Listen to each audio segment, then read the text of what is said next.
A escuridão se abateu sobre a pequena cidade de São Benedito há alguns meses, mas poucos notaram. A rotina seguia, os sinos da igreja ainda ecoavam pelas ruas e as pessoas continuavam a buscar consolo nas orações. Porém, eu, Padre Miguel, sentia que algo estava muito errado. Tudo começou numa noite de tempestade, quando uma presença estranha invadiu minha vida. Eu estava em oração, buscando conexão com Deus, quando ouvi sussurros. No início, pensei que fossem ecos de minha mente cansada, mas as vozes se tornaram mais claras, mais insistentes. As palavras eram escuras, prometiam poder, controle e uma sensação de libertação que nunca havia experimentado antes. Conforme os dias passaram, comecei a me afastar de tudo que considerava sagrado. Minha fé, que sempre foi inabalável, agora parecia uma máscara fina, prestes a se romper. As vozes se tornaram parte de mim, me guiando em direções que nunca imaginei. Os fiéis, que antes encontravam paz em minha presença, começaram a perceber algo diferente em mim. Os primeiros sinais da possessão foram sutis. O altar parecia mais sombrio e eu sentia uma necessidade crescente de realizar rituais que não estavam no meu catecismo. Um dia, enquanto falava durante a missa, uma onda de raiva e desprezo percorreu meu corpo. Olhei para os rostos dos que estavam na congregação e vi um potencial que jamais imaginei: a capacidade de cometer atrocidades. Com o tempo, as mensagens que transpareciam das sombras ganharam forma. Uma ideia tomou conta de mim: transformar a fé em algo que poderia ser usado como um véu para encobrir o mal. Os fiéis começaram a ouvir meus sermões com fervor crescente, mas algo ainda mais terrível se escondia por trás de minhas palavras. Eu os influenciava. As primeiras vítimas foram escolhidas aleatoriamente. Pessoas que tinham doutrinas diferentes, que questionavam a moralidade do que lhes era ensinado. A primeira morte foi brutal. Um homem que frequentava a igreja apenas esporadicamente. Ele foi encontrado na floresta, sem vida, com marcas estranhas pelo corpo que lembravam símbolos que eu mesmo desenhara em meus sonhos. Os assassinatos tornaram-se frequentes. A cada semana, uma nova vítima. A cidade começou a ferver de medo, mas, paradoxalmente, isso apenas aumentou a devoção dos fiéis. Eles acreditavam que eram testados por Deus, que estavam em uma batalha contra forças obscuras, e em sua cegueira tornaram-se instrumentos do demônio que agora habitava meu corpo. Eu passei a convocar os mais devotos para reuniões em segredo dentro da igreja, onde o clima era denso de excitação e terror. Os olhos brilhavam com uma paixão insaciável, e sob a influência das vozes que dominavam minha mente, eu instigava-os a agir. A adrenalina crescia quando falava de purificação, da necessidade de erradicar aqueles que não mereciam estar entre nós. As noites foram se tornando longas e, em meio a uma neblina de horror e paixão, perdi a noção de quem eu era. O Padre Miguel sucumbira a uma entidade muito maior, uma força que se alimentava do caos e da morte. E, de alguma forma, a dor que causava tornava-se um poder que eu desejava cada vez mais. Certa noite, após um serviço, um jovem chamado Lucas, que sempre fora tímido, aproximou-se de mim. Ele estava possuído por uma ferocidade que não conseguia compreender. Padre, disse ele, o que precisamos fazer para provar nossa devoção? Ali, naquela pergunta, percebi que havia cultivado um terreno fértil para o mal. Tomemos o que é deles, respondi, minha voz soando como um eco distante. Ele sorriu, e naquele instante percebi que o demônio havia lançado suas raízes mais profundas na cidade. Não éramos mais apenas eu e Lucas, mas um grupo unido pela mesma ideia de justiça distorcida. As noites seguintes trouxeram um novo nível de violência. Cada encontro se tornava mais intenso, e cada morte um sacrifício aceito. Nossa comunidade, outrora unida pela fé, agora estava mergulhada na sombra e na culpa. Olhando nos olhos dos fiéis, via o que antes eram pessoas bondosas, agora se tornando monstros. Meu plano estava funcionando. O pavor trazia mais seguidores. Mas, como todo jogo com as forças sombrias, havia um preço a se pagar. Comecei a sentir os efeitos do que tinha desencadeado. Minhas noites eram atormentadas por visões do que havia feito e do que ainda poderia fazer. Os rostos de cada uma das vítimas assombravam meus sonhos e as vozes tornavam-se cada vez mais exigentes. Certa noite, uma tempestade forte se formou repentinamente e meu escritório na igreja ficou imerso em uma luz avermelhada. As vozes se agitaram, gritando, demandando que eu realizasse um ritual final, uma oferenda que selaria nosso pacto. Hesitei, a dúvida me consumiu e, por um breve momento, a humanidade que restava em mim quis gritar, alertar a cidade do que eu realmente era. No entanto, naquela mesma noite, num frenesi coletivo, Lucas e os outros tomaram a decisão de agir. Juntos, armados com facões e paus, dirigiram-se à casa do último alvo, uma mulher que havia se oposto a mim durante a missa. Eu, já tomado pela possessão, os acompanhei. Quando chegamos lá, a cena era um misto de coragem e aterrorizante medo. Ao entrarmos na casa, a mulher estava sozinha, e seu olhar de desespero era um reflexo do que eu havia me tornado. Com um gesto, os jovens atacaram e, num momento de clareza, percebi que estava prestes a testemunhar o que havia criado. Mas, em um lugar de deter a carnificina, algo dentro de mim se deleitava na dor que infligiam. A cena se desdobrou como um pesadelo. Gritos misturavam-se ao som do metal cortante da carne. Cercado por jovens possuídos por um desejo de sangue, percebi que eu havia ultrapassado uma linha sem retorno.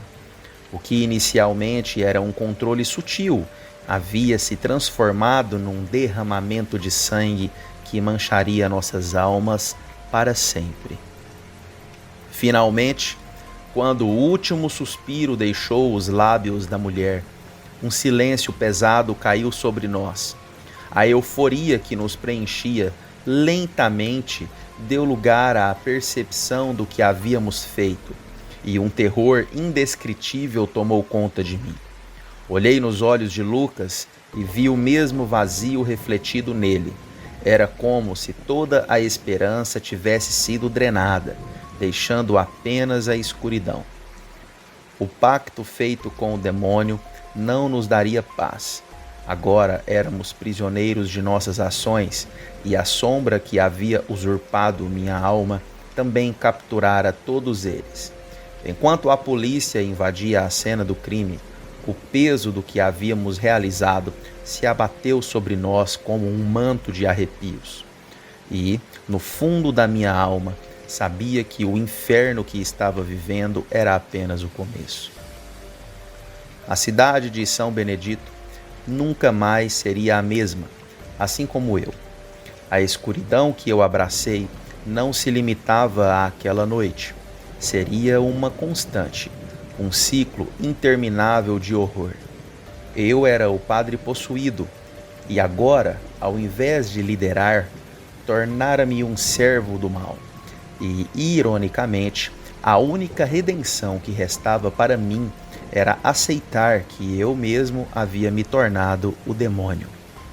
Em cada canto da igreja, em cada oração proferida, a influência do mal continuaria a brilhar, como uma sombra sobre a fé destroçada que um dia jurei proteger. E a cada dia, em cada missa, o eco de minhas palavras demoníacas ressoaria nas almas dos fiéis, eternamente selando o destino daquela cidade. As luzes do hospital sempre tremulavam como se estivessem com medo de iluminar a escuridão que se escondia nas sombras. Era nesse ambiente opressivo que eu, Renata, desempenhava meu papel como enfermeira.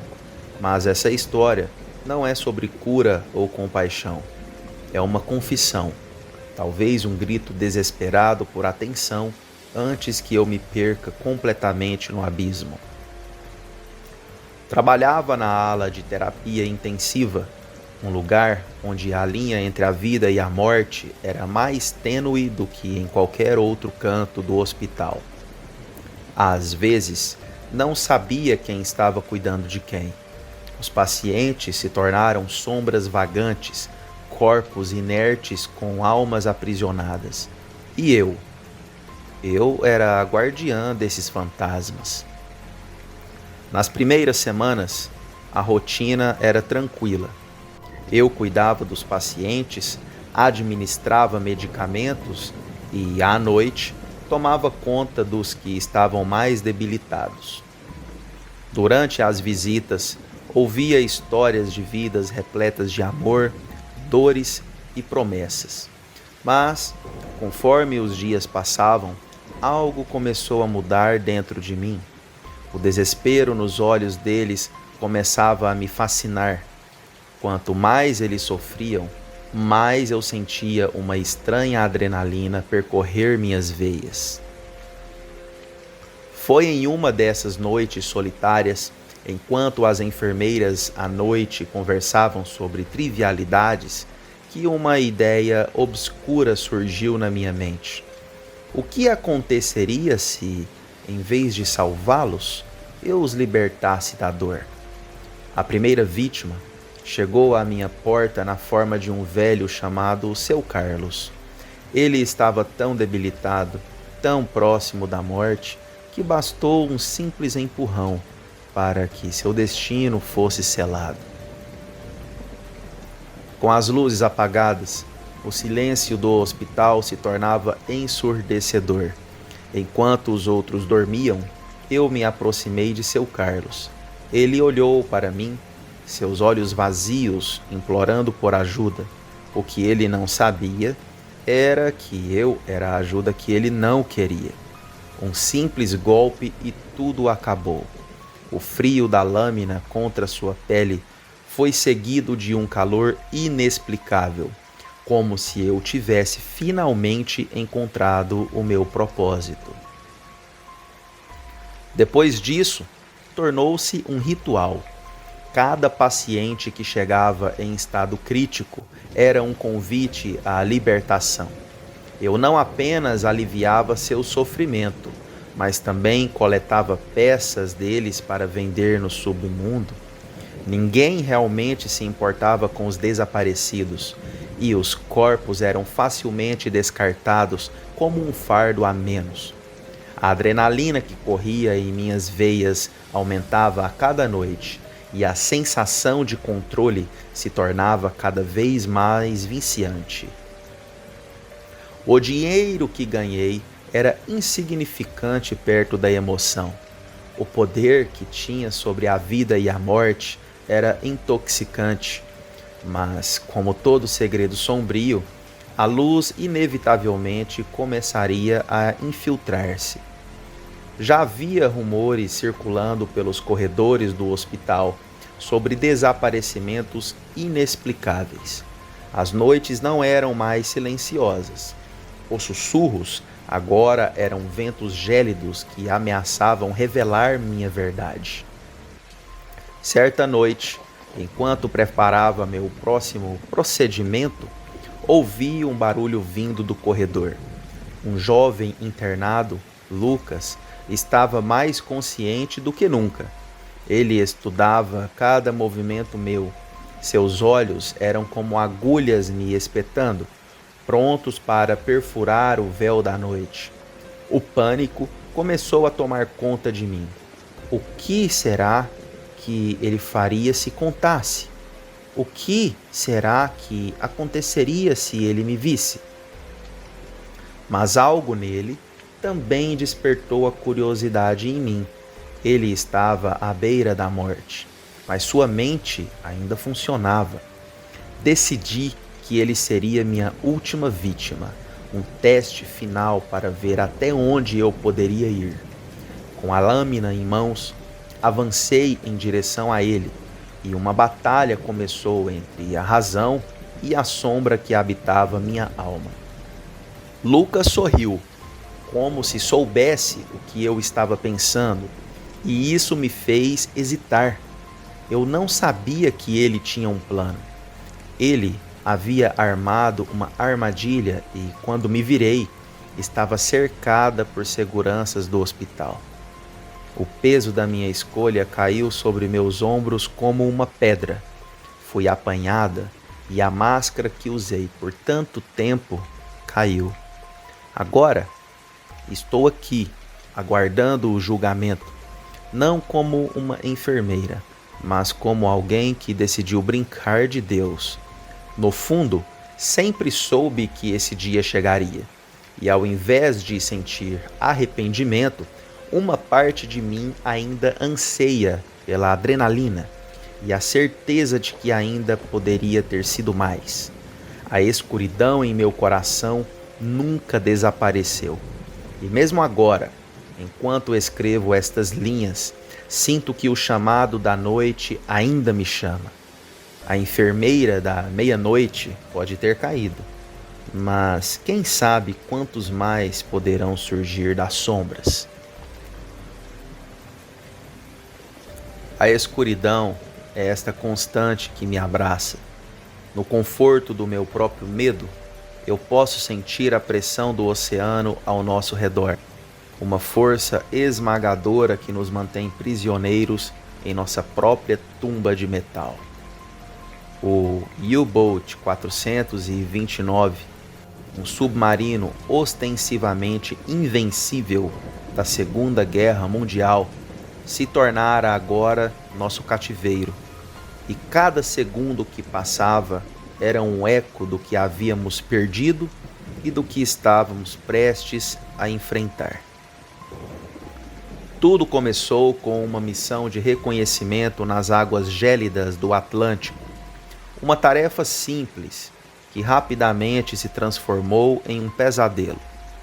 As luzes de bordo tinham se apagado abruptamente, e com elas a esperança de voltarmos a ver a luz do dia. Eu sou um dos poucos que restam, e enquanto escrevo isso, a caneta treme em minha mão suada. O ar fica mais rarefeito a cada instante, e não sei quanto tempo ainda teremos. Lembro-me de quando o pane ocorreu. O alarme soou com um tinido ensurdecedor, fazendo com que o coração de todos os homens a bordo disparasse.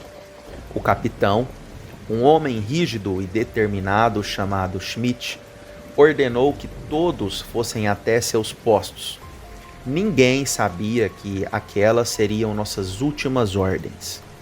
O barulho do motor quebrou o silêncio profundo e logo em seguida um chiado crescente anunciou que estávamos parados, imobilizados no fundo do oceano. Logo, o pânico começou a se espalhar. Os primeiros a perderem a cabeça foram Miller e Hans, dois jovens marinheiros cheios de sonhos e risadas, que agora trocavam olhares nervosos. A claustrofobia começava a tomar conta de nós, e o espaço já pequeno se tornava opressivo. A água lá fora, tão calma e gelada, parecia zombar de nós, como se soubesse que estávamos à mercê de algo muito maior. As tentativas de consertar o problema falharam miseravelmente. Ergam-se vozes, gritos, ecoaram e algumas mãos se ergueram em desespero. O princípio da civilização se despedaçou e a realidade aterrorizante do que estávamos enfrentando se instalou. Um a um, os homens foram perdendo a esperança e mesmo as brincadeiras de antes se calaram. O cheiro de suor e medo encheu o ar. Miller começou a dizer que estava ouvindo coisas. Ele afirmava que ouvia vozes vindo de fora. O resto de nós tentava convencê-lo de que era apenas a pressão, o estalo do casco e o murmúrio do mar. Mas eu também ouvi. Não essas vozes, mas algo distante, como um sussurro, um chamado que me atraía para o abismo. Era como se as profundezas quisessem me convidar a me juntar às almas perdidas que há muito habitavam o fundo do mar. As horas passaram sem que percebêssemos. A luz se apagou completamente e o pânico se tornou desespero. O ar nos pulmões foi se esgotando e eu observava os rostos dos meus companheiros se contorcendo em dor e medo. Em suas expressões, vi o reflexo de minha própria agonia, um espelho de nossos últimos momentos. Então, a lealdade entre os homens se desfez. Brigas romperam a frágil unidade que tínhamos, culpas foram lançadas e o sacrifício começou a ser cogitado. O desespero fez surgir uma natureza primitiva e percebi que os instintos básicos de sobrevivência poderiam levar qualquer um a se tornar um monstro. Um a um, os gritos se silenciaram.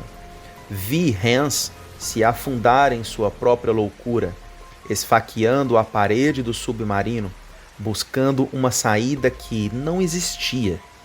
O barulho ecoou como uma batida angustiante na minha mente, e a cada golpe, uma parte de mim gritava: "Não faça isso!"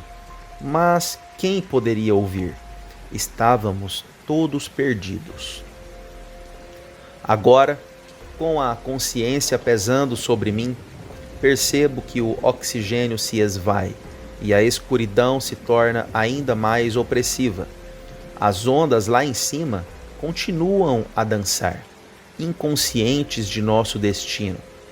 O último sussurro de esperança se dispersa no ar, rarefeito, e eu me deixo levar pela letargia. Estamos a poucos minutos de perder tudo. Respiração ofegante. À medida que minhas forças falham, olho ao redor. O que sobrou do meu mundo é um grupo de homens quebrados pela desesperança. O peso da água se torna insuportável e, em um instante, percebo que não podemos escapar deste abismo silencioso que nos aprisionou. Eu fecho os olhos, aceitando o inevitável. Se você um dia encontrar nosso submarino, saiba que aqui repousam almas que não encontraram a paz. Os ecos de nossas vozes perdidas estarão eternamente envolvidos nas profundezas do oceano, perdidos para sempre, enquanto o mundo avança sem saber da nossa existência. E não se esqueça que a pessoa que não curte este vídeo e nem se inscreve no canal será assombrada por essas histórias por toda a eternidade. Acordei em um lugar que não conhecia. O cheiro de mofo e sangue fresco no ar me envolvia como uma névoa densa. O último resquício de consciência que tinha era da noite anterior, quando deixei o bar após um dia cansativo. Havia algo sobre aquela noite que parecia fora do comum, mas a bebida me fez esquecer de todos os perigos que poderiam estar à espreita. Ouvia vozes distantes, sussurros que se entrelaçavam como sombras dançantes nas paredes. Minha visão, ainda turva, começou a clarear, e o pavor tomou conta de mim ao perceber que estava preso. Minhas mãos estavam algemadas a uma cadeira e meus pés atados com cordas grossas. O coração batia forte no peito, como se quisesse sair pela boca. O que havia acontecido? As vozes tornaram-se mais nítidas e, em meio à penumbra, vi a silhueta de um homem se aproximando. Ele vinha vestido de negro, com uma máscara que escondia seu rosto. Essa figura imponente parou na minha frente e eu sentia o frio da morte em sua presença. Você deve estar se perguntando por que está aqui, disse ele, sua voz profunda reverberando no ambiente. Eu sou o caçador e você, meu caro, vai me ajudar. Ajuda? Um arrepio percorreu minha espinha, mas havia algo intrigante naquele homem. Em vez de medo, uma curiosidade mórbida começou a brotar dentro de mim. O que levara a ser tão metódico, tão calculista? Você tem duas opções, continuou ele, girando um pequeno objeto cortante entre os dedos: cooperar ou se tornar apenas mais uma das minhas vítimas. Desesperado, olhei em volta tentando encontrar uma saída, mas não havia. E o brilho da lâmina me hipnotizava. Eu não queria morrer. Isso era um fato. Porém, naquele momento, algo dentro de mim se quebrava. A vida que eu levava era vazia. Trabalhava para pagar contas e passava os dias sonhando com uma aventura. Ao invés de clamar por ajuda, algo me fez concordar. O que você precisa que eu faça? Ele sorriu, um gesto que parecia um misto de satisfação e malícia. Vou lhe mostrar o que é a verdadeira liberdade. E você vai descobrir que existe uma beleza obscura na morte. Nos dias seguintes, mergulhei em um mundo que nunca imaginei ser real. Juntos, começamos a caçar e a adrenalina dos nossos crimes se tornou um vício.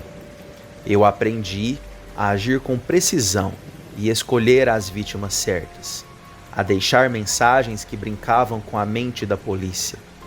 Eu era seu cúmplice, aquele que buscava a aceitação de algo que, em outras circunstâncias, teria me horrorizado. Havia uma estranha euforia em ver a cidade repleta de medo. Éramos fantasmas à luz do dia e monstros à noite. Contudo, à medida que nosso império de terror crescia, crescia também a tensão entre nós. O caçador, uma figura enigmática, começou a se tornar possessivo. Os ecos de sua frustração reverberavam nas paredes da nossa clandestinidade. Você precisa entender que, em nosso jogo, é matar ou ser morto, avisou-me numa noite fria enquanto observávamos os noticiários. Senti um frio na barriga ao reparar que o brilho em seus olhos estava se transformando em loucura. Os dias passaram e, em uma tentativa desesperada de escapar, decidi que era hora de agir. Planejei uma fuga, acreditando que poderia me libertar deste ciclo de morte e destruição. No entanto, ele percebeu o que eu tentava fazer. Não havia saída. A cada movimento que eu fazia, suas garras se fechavam mais forte. Certa noite, enquanto nos preparávamos para nosso próximo trabalho, a polícia cercou o local. Fui tomado pelo pânico e a adrenalina corria em minhas veias. Tentamos escapar, mas a armadilha estava montada. Ouvíamos os gritos dos policiais, os flashes das lanternas iluminando nossas sombras. Em meio ao caos, o caçador virou-se para mim. "Você me traiu", ele bradou, enlouquecido. As palavras eram veneno, e sua desconfiança se tornou uma faca. Nós estávamos entre a vida e a morte, e naquele momento percebi que eu não era mais seu parceiro, mas um alvo. O tiroteio estourou à noite e a escuridão se despedaçou em brasa e fumaça. Ouvimos os disparos ecoando, e enquanto ele lutava contra as balas, gritei, pedindo-lhe que parasse. Mas ele parecia ter perdido a razão. "Ninguém vai me parar", ele gritou, antes de cair sob o fogo intenso. E assim foi. Em meio a uma brutal fuga, ambos caímos. Nossos corpos se espalharam no chão enquanto o eco da sirene se distanciava. O silêncio tomou conta do lugar que antes estava repleto de terror. É irônico pensar que, em busca de liberdade, encontrei a morte. Enquanto fechava os olhos, pensei que talvez o verdadeiro caçador fosse eu. Nessa dança macabra entre sombras e silêncios, a única coisa que restou foi o vazio. A madrugada se arrastava como uma sombra silenciosa, enquanto eu subia no meu táxi, preparado para mais uma noite de trabalho. As luzes da cidade piscavam em um ritmo monótono que me fazia sentir como um fantasma vagando pelas ruas. O odor do cigarro misturado com o couro desgastado do banco me acompanhava como um velho amigo. Era apenas mais uma noite, ou assim pensei. A primeira corrida foi tranquila. Um casal embriagado, rindo e falando sobre planos de viagem, sem perceberem a solidão que aos poucos me envolvia. Mas, quando eles saíram do carro, o clima começou a mudar. A cidade parecia mais escura, mais intensa, e logo a sensação de que algo estava para acontecer se apoderou de mim. Depois de algumas corridas sem muita emoção, recebi um chamado de um endereço afastado, em uma área que sempre me causou arrepios. A rua era estreita, mal iluminada. Quando cheguei, uma figura esquelética se aproximou. Era um homem de aparência inquietante, com olhos profundos e vazios que pareciam me fitar através da alma. Ele entrou no carro sem dizer uma palavra. "Para onde você vai?" perguntei, tentando manter a compostura. "Segui-me", ele respondeu, com uma voz que parecia ecoar. Assim que arranquei, uma brisa gelada e inexplicável começou a soprar dentro do carro. Senti um calafrio percorrer minha espinha. Avançávamos por ruas desertas enquanto ele falava sobre segredos obscuros e histórias de almas perdidas. O que era apenas uma carona se tornava um pesadelo. Enquanto eu olhava pelo retrovisor, percebi que não conseguia ver seu rosto direito. Havia uma sombra que encobria seus traços. De repente, uma dor aguda me atravessou a mente, como se algo tivesse tomado conta de mim. A sensação era insuportável, como se uma força invisível estivesse apertando o meu coração. Pare o carro, pedi desesperadamente. Mas minhas mãos estavam presas ao volante, enquanto a voz daquele homem ressoava ainda mais alto na minha cabeça.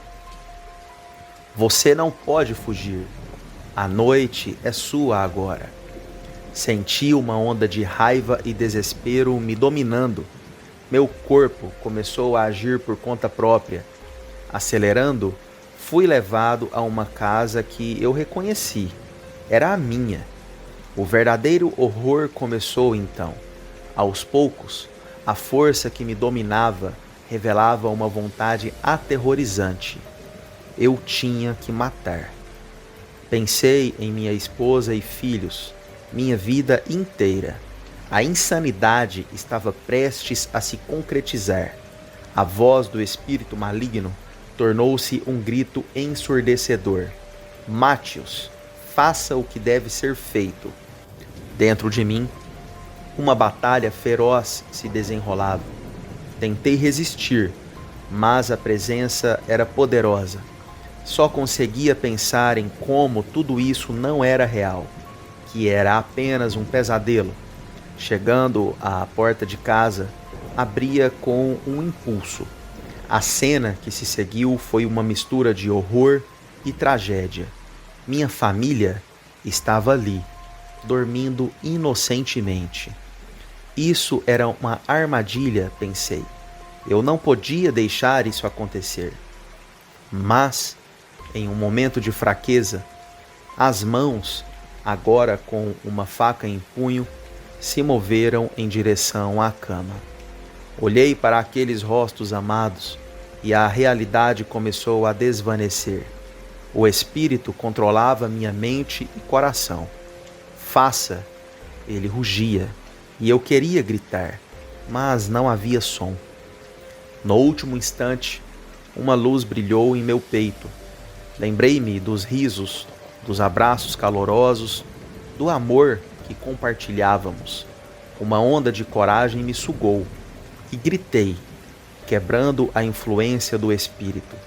A faca caiu de minha mão e, com isso, me joguei contra a parede.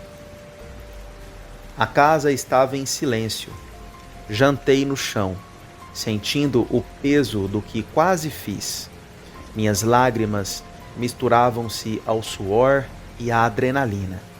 O espírito havia ido embora, mas a marca que deixou em mim duraria para sempre.